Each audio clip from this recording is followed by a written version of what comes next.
MyMichelleLive podcast. My Michelle Live. My Michelle Live. Sports Timeout. The fans, the field, the faith, the fun. Here's Michelle. Michelle and the team. That's right. It is time for sports.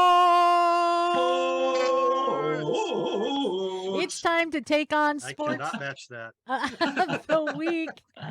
And joining me in all of the fun, a couple of the members of the team, Garrick Pang. Get ready to get Brent Baker. photographer Brent R. Baker.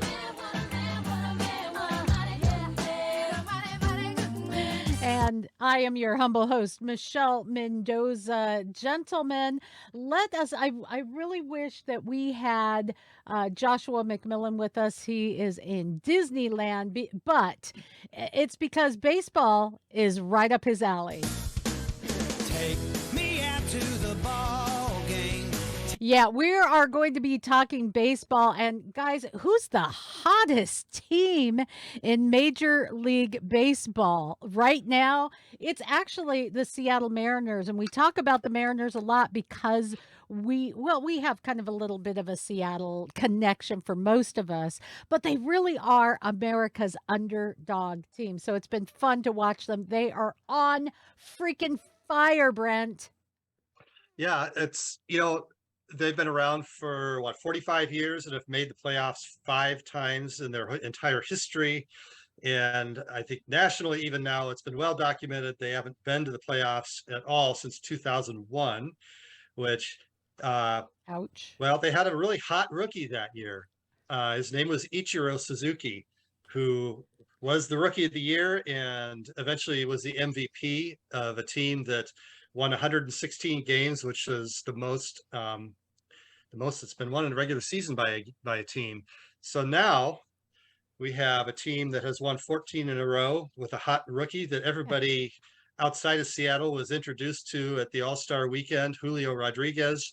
And I'm going to say it, if he keeps playing the way he is and the Mariners keep playing the way they are, I think he should be an MVP candidate at very least. Yeah, I don't care if you have Aaron Judge, New York.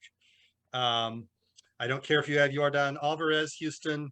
We want our Julio. We like our Julio, and I think the best is yet to come. It's kind of exciting, Garrick. I mean, now some say that it's like that infamous brawl with the Angels that we covered a couple of weeks ago that got them fired up and brought them together as a team. But before that, they had won 5 games in a row. So I don't know, but Marco Gonzalez actually said that they've been saying the same thing. They are a talented group. They put the work in. They have fun. They take it a day at a time. And nothing's changed, but I think something's changed, Garrick. Yeah, well, Brent, you drew the similarities between the 2001 Mariners, and that was the last time the Mariners had a win streak of this magnitude as well. Years. And coincidentally, I mean, the top team in the East is, of course, the New York Yankees, which 2001, if you recall, was also 9/11 year. So there's a gap in the season. So, and everyone was kind of not us Seattle fans, of course, but everyone else in the country, I think, was pulling for New York. It's like the only time in history the Yankees have been like the darling underdog. Exactly. So this is shaping up to be an exciting year. It was interesting preseason how there was a lot of word on the street because the Mariners just barely missed making the playoffs last year by almost literally a coin toss. No, a bad call, but that's too soon. Too soon. But there was a lot of conversations that were going around about the Mariners really being able to do it this year, and then about a month and a half ago, people were like, "Oh well," but here we go. Here we are on a 14-game win streak, and so it's exciting. It's going to be interesting to see what happens. I agree.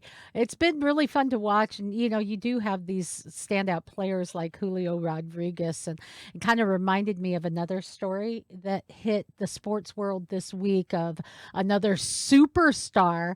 But this superstar turned down the biggest contract in Major League Baseball history. Seriously, this 23-year-old outfielder, Juan Soto, had refused the largest contract of a 15-year, $440 million.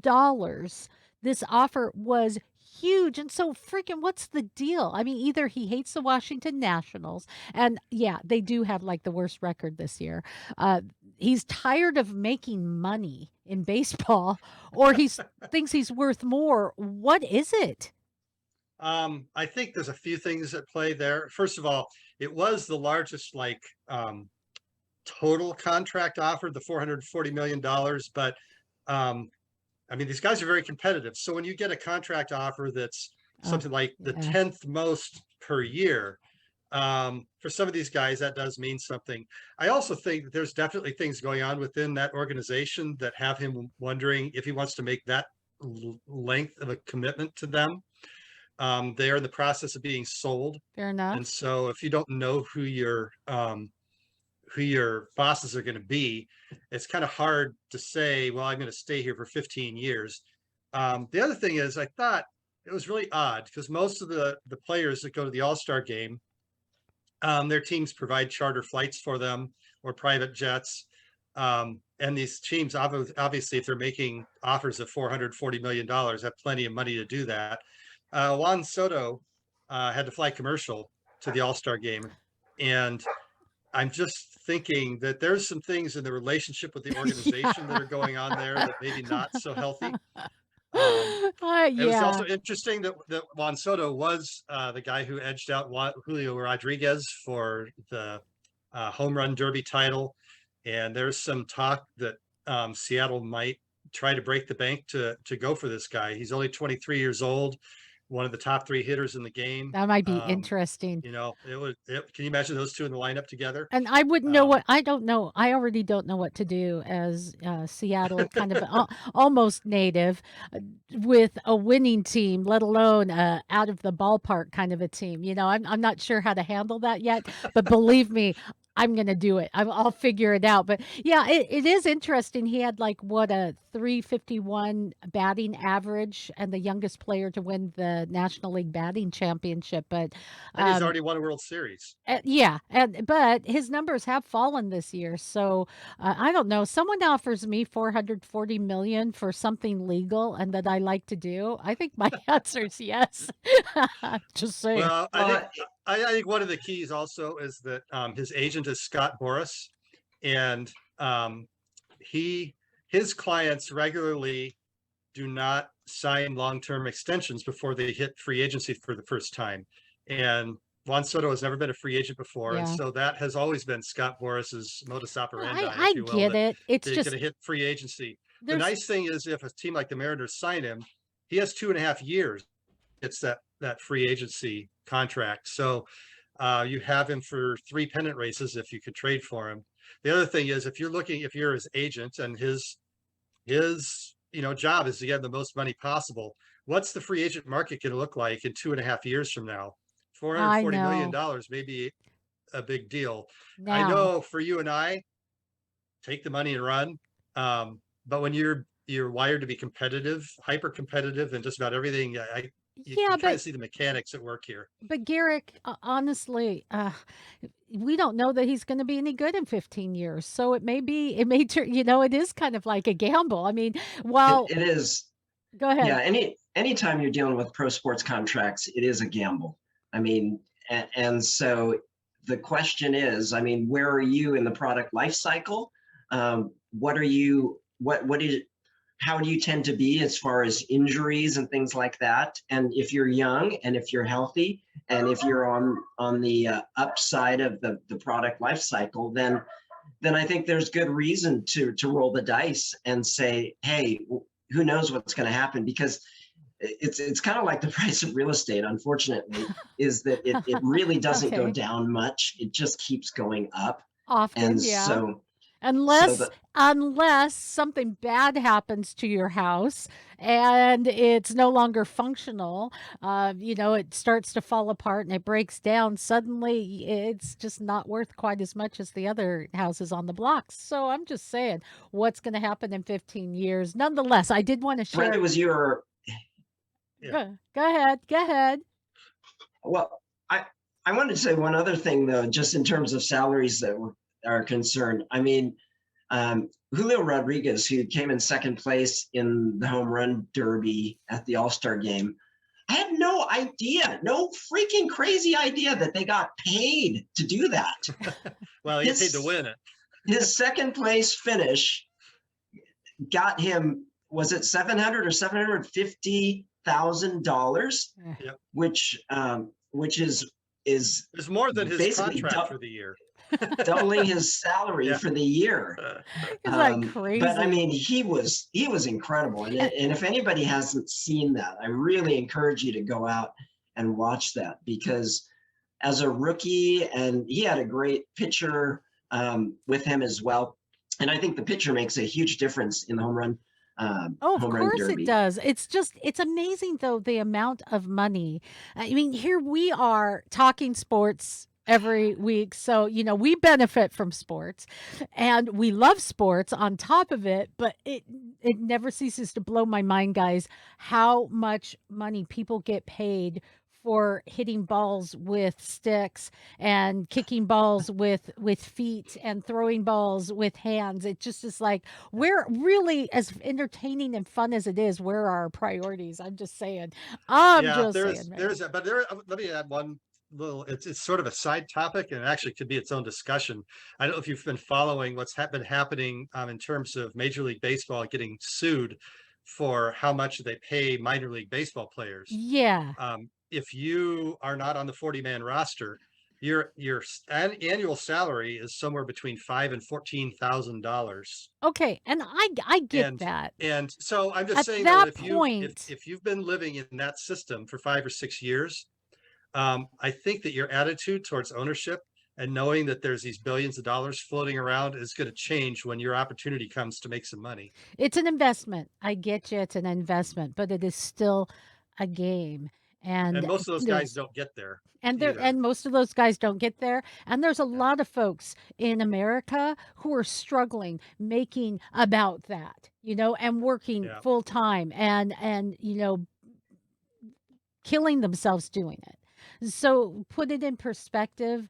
Even some of the people who you're talking about average, or some people who make more, but nonetheless, even people who are most of the people who are poorly paid in sports are still doing as well or better than a lot of Americans, and they're doing something they love. So, and they're young and they have their whole life ahead of them. There's things that they can do after sports.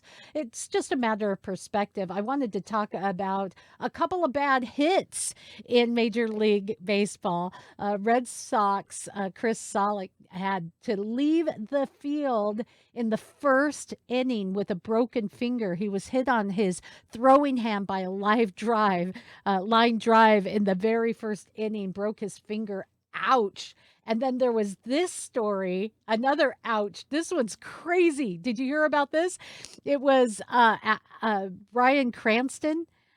He was hoping to get a hit in the All-Star Celebrity softball game at Dodger Stadium, but instead the Breaking Bad actor got hit. He was struck in the right shoulder by a line drive off the bat of Grammy Award-winning Anthony Ramos as they were doing batting practice. So a couple of bad hits, a couple of errors in the world of baseball. You ready to switch sports, boys? Sure. Go for it. All right, here's a question for you. Is NASCAR really a Chicago thing? I mean, right? I had to wrap my head around that. And to put it in perspective, here's the news story for those who are listening and not watching. It's going to hit the streets in Chicago, NASCAR is, with a downtown race. They want to think about new venues and new concepts for NASCAR to grow it and get other people engaged. So here we go, an unprecedented street race to downtown Chicago next year during its 75th season. And another radical change here to it's crazy. It's once kind of stayed schedule. Now it's going a little bit crazy and reaching out. So I have to ask you guys, you think NASCAR in Chicago? What? Hockey in Florida? Yeah, Yeah, okay. yeah. Okay. Good point. Touche. I get it. Well, I think hockey's in Florida because you've got so many New Yorkers who live Right. in Florida now. Okay, So that's I think probably that's a true. factor. But Brent, honestly, and I love that analogy, hockey in Florida. But hockey in Florida, while it's big, it still won't compare to hockey in Canada. So while there might be some bastions of let's go NASCAR in Chicago, it won't be like it is in the South. Yeah, it's an interesting concept. I honestly, it is one of those things that I think I'd be willing to check out, even not being a racing fan. Because I'm just wondering, well, how do you do that? 'Cause, when you think about NASCAR, it's in usually on an oval track, Yeah. a giant Street stadium race. basically, and this obviously a very different kind of venue. I And maybe know. it's we have something coming up that's pretty cool in a couple of weeks in baseball where they'll play a regular season game at the Field of Dreams where the Yeah. Kevin Costner movie was filmed. Granted, that's a regulation baseball field, but it's a different It's venue fun. that adds something special to the game. So I'm wondering with NASCAR, it was like, well, you know, street racing is kind of where some of the stuff started, or maybe backwoods racing. Okay. Are we Fair allowed to enough. mention Dukes of Hazzard on this here? Um, anyway, so I wonder if maybe they're onto something. Just like Oh, I give it a think it's try. great. Who knows? It might inspire street racing, which you probably don't want. But No, that's true, anyway, but, I'm just saying, I think it's a lot of fun. I love yeah, that it's bringing NASCAR to another audience. I'm not sure how a lot of that audience is gonna love prayer before, races and, attention and admiration for the American flag. So I'd we'll say give them a ride at 200 miles an hour, and they'll be praying. well put it. But there is a sad story that's coming out of the NASCAR world, and I know most people have heard about this, but I wanted to share it and pay a little homage to 37-year-old NASCAR driver Bobby East. He was killed as he was filling up his gas tank. It was just almost 6 o'clock in the evening last Wednesday, 76 gas station in California. And a homeless man that's kind of well known in that area stabbed him in the chest. Officers were sent to the gas station within 10 minutes, which is great because I had to call the police this week because of a stalker and it took 4 hours to get out here. So good for them for being there so quickly. But uh, East was rushed to the hospital and pronounced dead. And I just want to give my condolences and prayers to the family. It is heart wrenching to see this. And, California has really strict gun laws, but yet this happened and it wasn't a gun. It's not a gun problem, it's a sin problem we have in And our this was country. also a repeat offender who should not have been out on the streets. Anyway, I know I've seen some interviews with a couple of people who've been assaulted by him and injured by him in the past, Yeah. and it along with this epidemic of crime that we have going on is sort of like an epidemic of catch and release with criminals that Well, and go back out and reoffend. we have prosecutors, we have attorney generals who want to be compassionate. And our compassion turns to cruelty. And this is an absolute wasted uh, uh, life. I mean, a beautiful life that was just laid waste. It's heart wrenching, and I'm so sorry for the family. So it's a Well, very and sad I story. think that I mean, I hope that people will start to see reality because there's theory and then there's reality. Mhm. Because a lot of these policies that are put in place and a lot of these people who are elected for whatever reasons on a lot of theoretical notions and concepts. When you start seeing things like this, where and it's not like he was putting himself in a dangerous situation. He was pumping Pumping gas, you gas. know, and and when people start realizing that their own lives are in danger, I think I'm hoping that maybe people will start voting more sensibly. Well, you would hope so because uh, while a lot of socialist type uh, policy is making its way into the mainstream, all of that comes from a lot of time in academia where it's all, as you mentioned, Garrick, it's theory and it's theorized. If you look at history, it's never really worked before. But this time it's going to work because we're smarter and we're better or something. And then it plays out in real world and it doesn't work. So I'm encouraging you beyond the politics, check your worldview.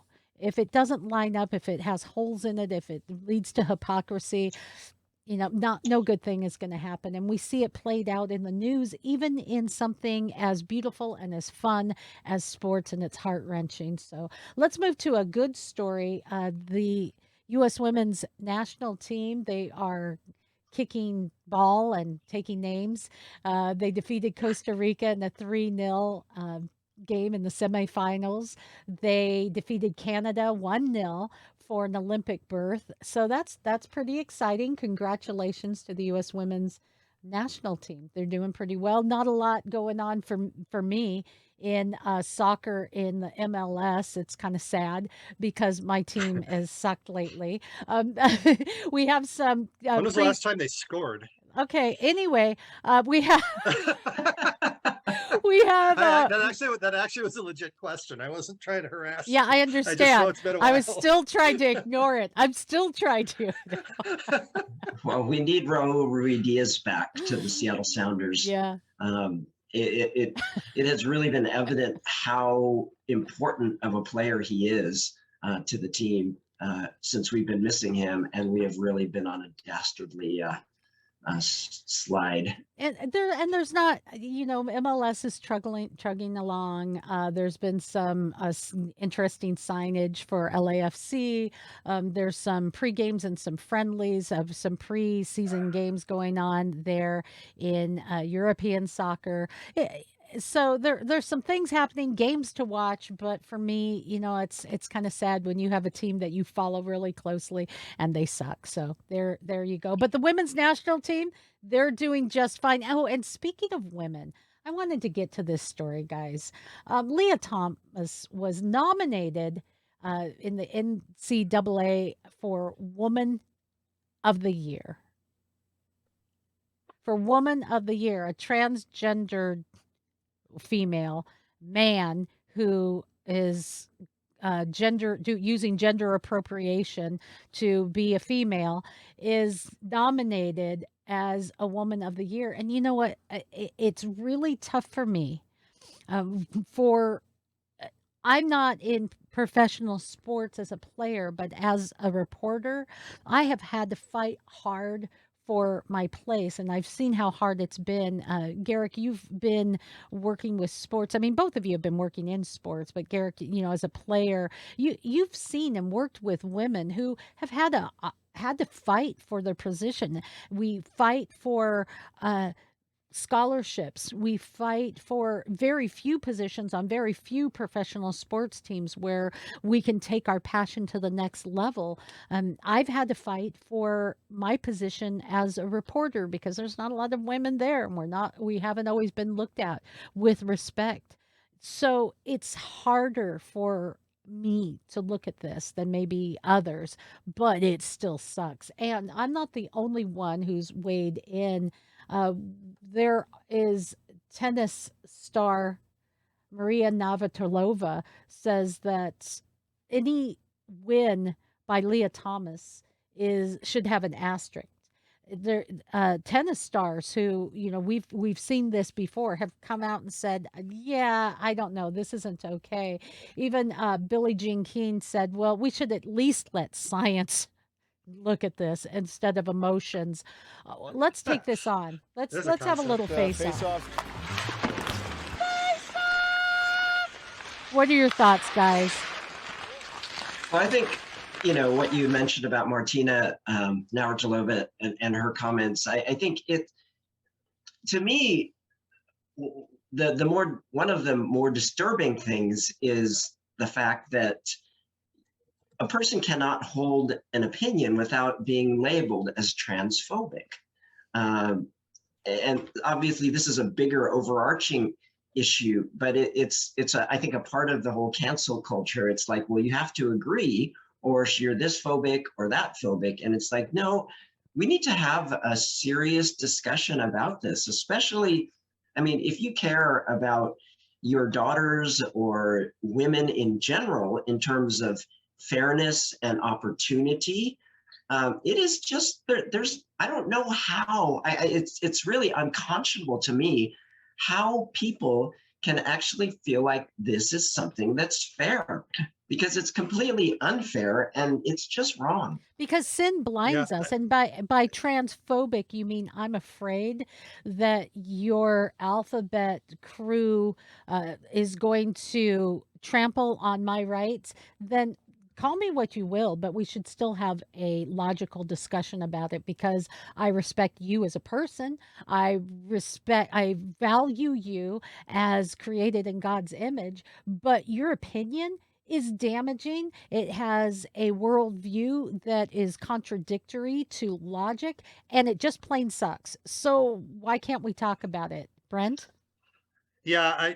I got Martina Navratilova's comments led me also to a story where Chris Evert talked about playing Renee Oh, Richards, who was really okay. the first well-known transgender person who transitioned to being a female professional tennis player back in the late 70s, early Good 80s. point. Yeah, Um, People yeah. may not remember so that or anyway, have but heard about that. Chris Evert was ranked #1 in the world and played Renee Richards, who, um, well, I think she was Renee was Richards was 43 years old, and yeah. Chris Evert says, um, "I competed against Renee when she was 43. Was not in shape. She admitted, and I struggled to beat her, and I was ranked #1 in the world. The wingspan, the size of the heart, the size of the lungs, the speed, the fast twitch muscles, the testosterone.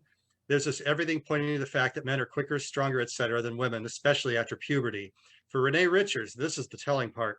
Renee Richards, who I admire, to come out and say, it would be wrong for me to compete, she said now, because if I was 25, I would wipe everyone off the court. Those are quotes that she said. A And actually, in 2019, transgendered. Richards told Sports Illustrated that she would have easily won Wimbledon had she competed in her 20s.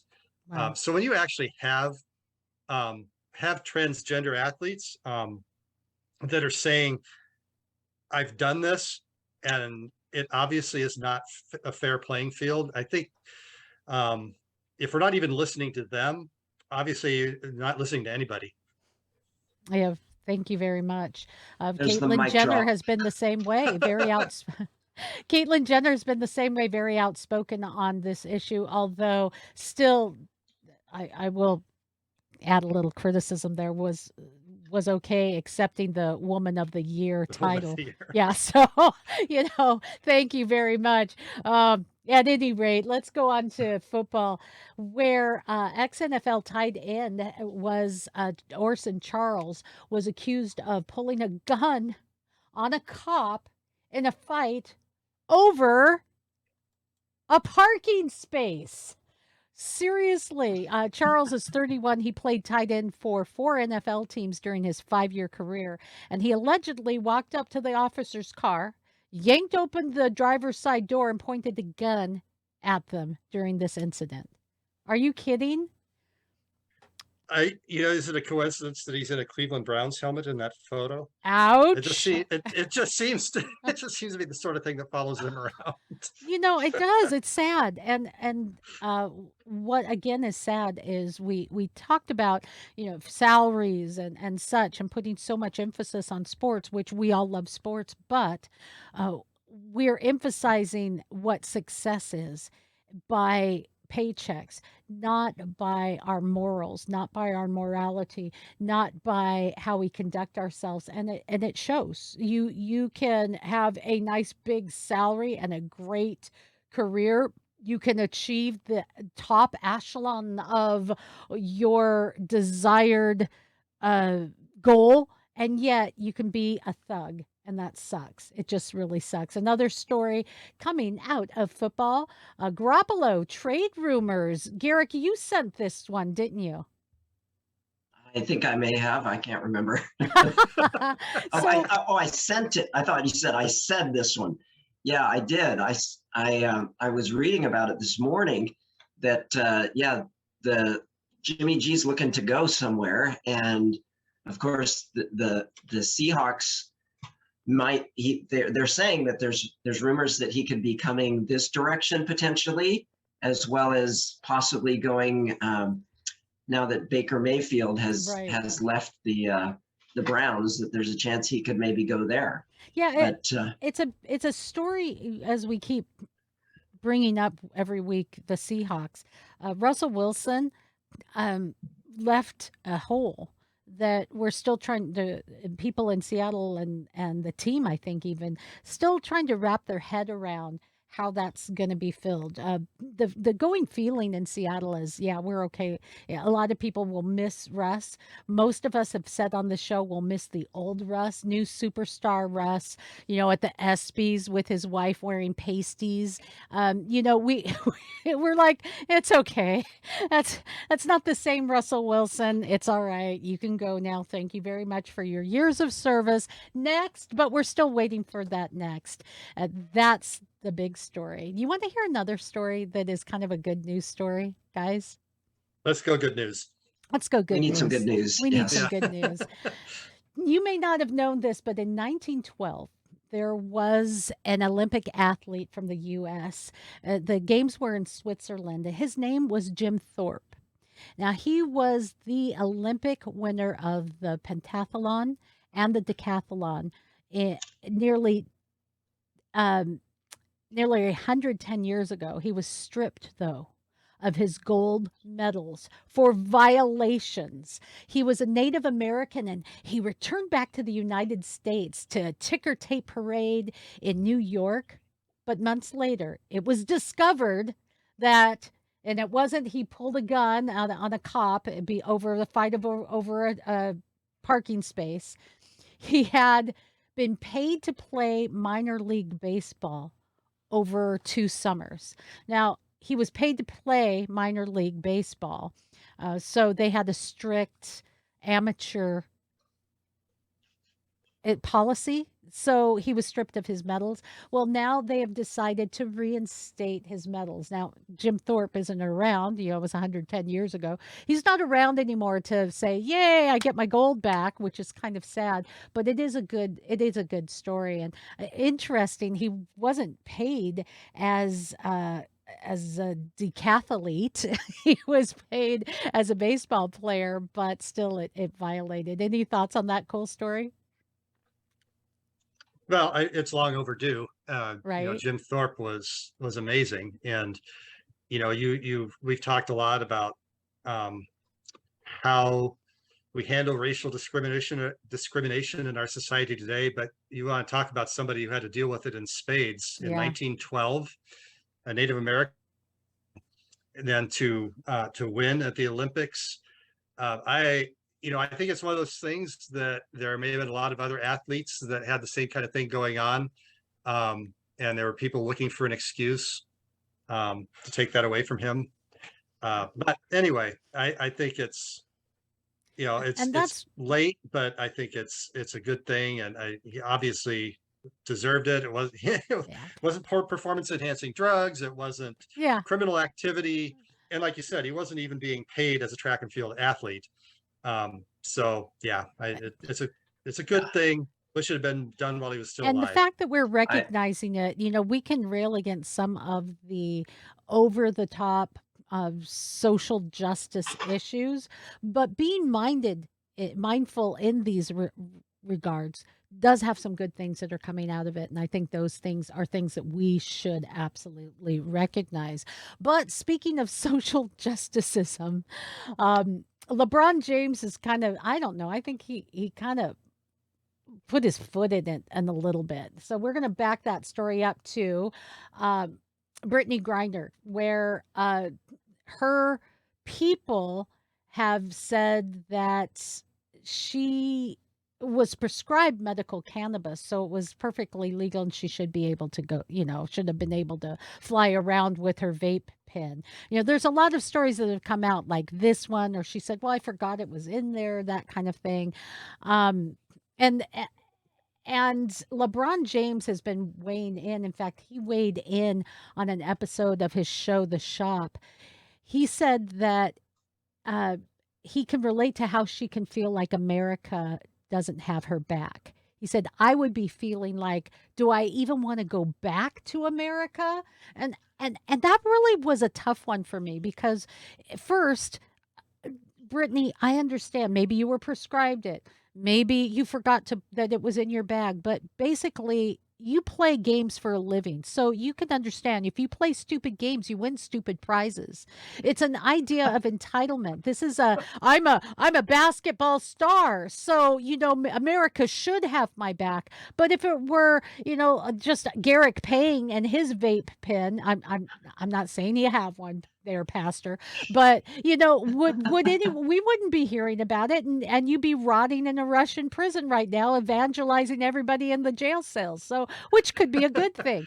But I, go ahead, go ahead, go I ahead. well, I have a few thoughts on that. First of all, I think that one of the things I loved was I think it was in the Babylon Bee where satirically it was suggested to trade LeBron James for Brittany Griner. Um, but anyway, um, you know, the, aside from what actually happened with Brittany Griner and whether or not she was foolish or what, she has gotten a lot more attention and a lot more public efforts to gain her release than I think she would if she were, say, a white U.S. Marine who had been there for 4 or 5 years. Oh, wait, Ooh. there's a guy named Paul Whelan who I actually had not heard of Oh, until the Brittany Griner episode happened, and his family spoke up and was like, "Hey, this is nothing against her, but it would be nice if we had this kind of a swelling public opinion on Yeah. our Marine family members' behalf, who's been there since 2018." So I think LeBron is just like so off base on so many ways with this. I mean, to the point of being like it almost is satirical how far off base he was with this. almost, Like Well, but you would it's only make this sick. up if you were trying to make fun of him. That level of He ignorance is does it. sick. The fact that you get to have, and you can in America, a platform, $1 billion.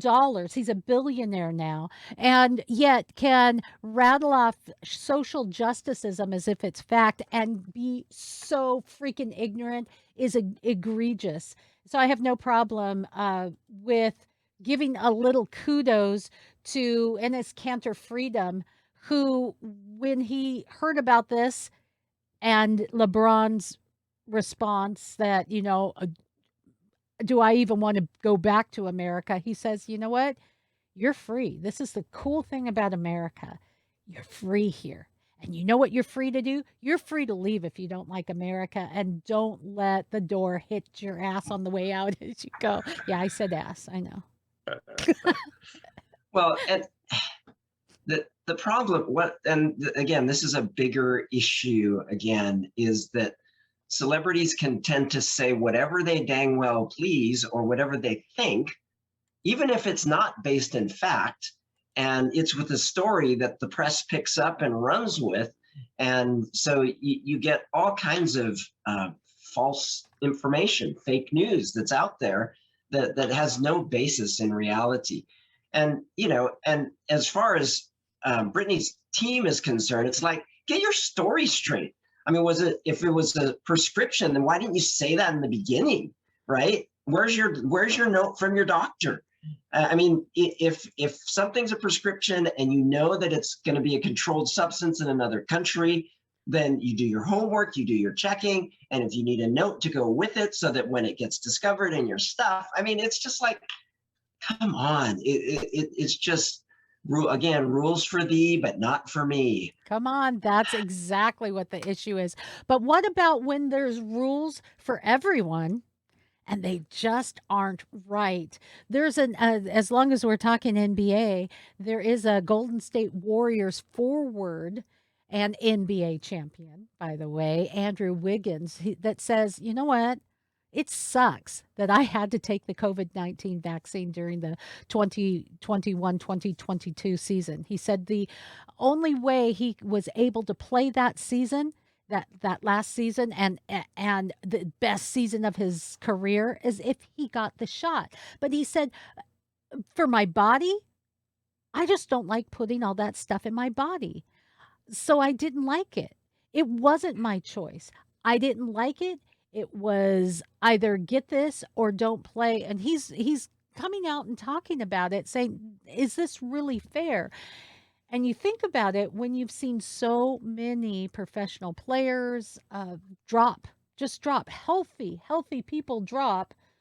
And a lot of folks are saying, what about asking questions about um, what the vaccine is doing to people, and heart issues. There was a former NFL player who died at age 35 after suffering a cardiac arrest while just on a run with his family. His name, he's he had played originally with the Denver Broncos. Paul Duncan is his name, and he was an undrafted free agent, played as an offensive lineman, also played for the Fighting Irish, if I remember right, back in between 2005 and 2009. But that's a sad story. So, sometimes it's rules for thee, but not for me. And then it's bad rules that shouldn't work for everyone, but yet we impose them. So that's the world we live in, boys.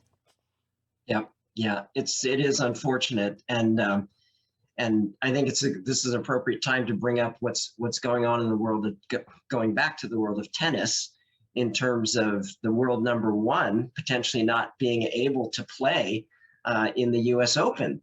And that's another one where there's rules. So unvaccinated players can play in the U.S. Open.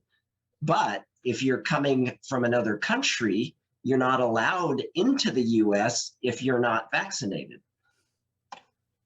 So. Yeah, I just find the whole conversation gets very frustrating, because it seems like the line that we've heard over and over again is, well, the science says this or the science says that. Well, the scientific method, and Michelle, I know you've had a lot of guests on that talked about this, the scientific method is to challenge what the prevailing theory is.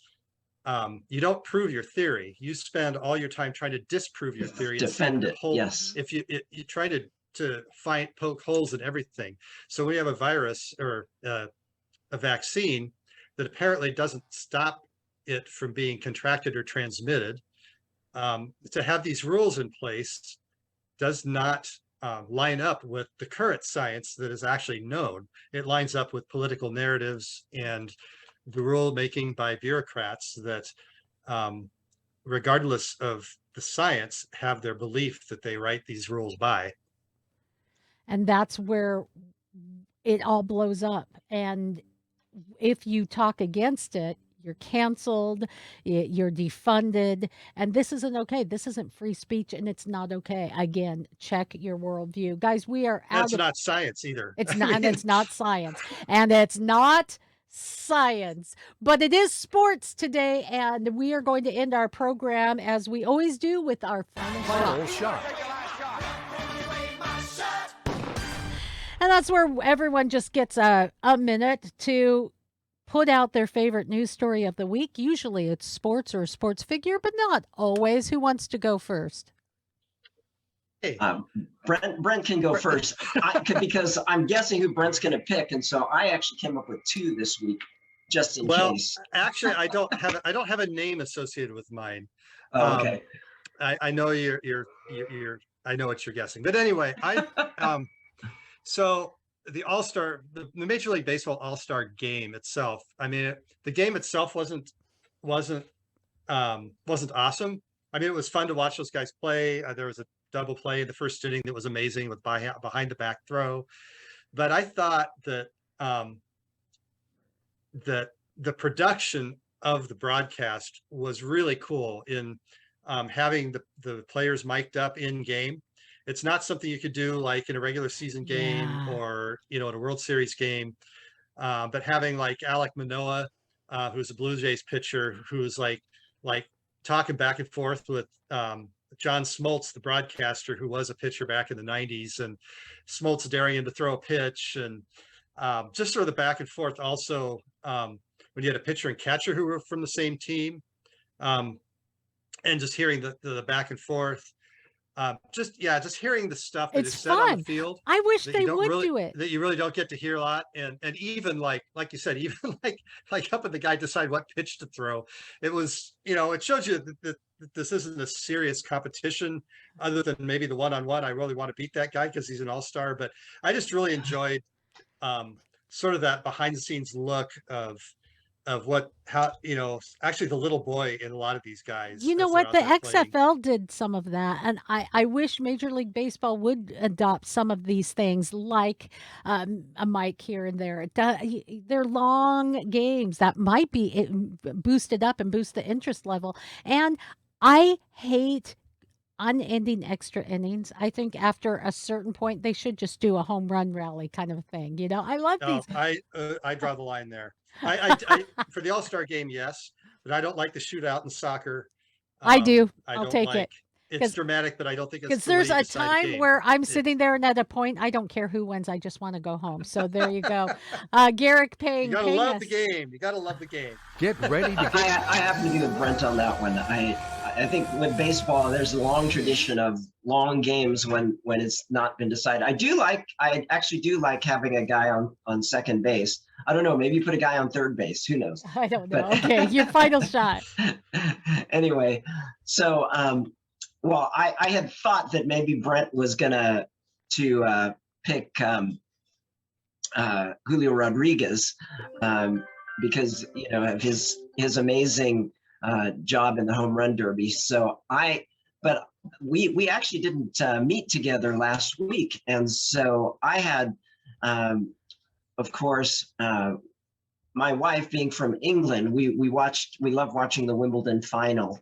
And of course, Novak Djokovic, the world number one I mentioned earlier, played against Nick Kyrgios from Australia in the Wimbledon final, and it was actually a really exciting. It was a fun match, but and of course, Djokovic ended up winning, ultimately prevailing in that match. But what the reason that I'm giving my final shot to Djokovic was not because of his tennis, although it was incredible, but just after, and you might want to pull this one up on YouTube if you didn't see the after the tournament acceptance speeches, because there's a lot of banter back and forth, and Kyrgios, who he surprised a lot of people that he got there to the final. It was his first Grand Slam final, and he wasn't sure, and it was very genuine that he wasn't sure that he was going to ever be back to one.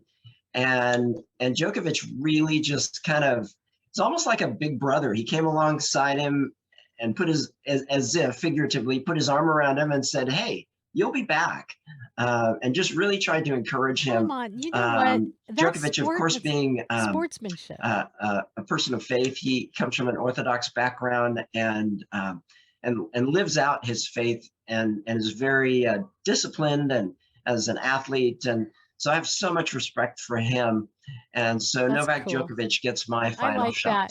that. It's that character. That's what's really exciting. Love that.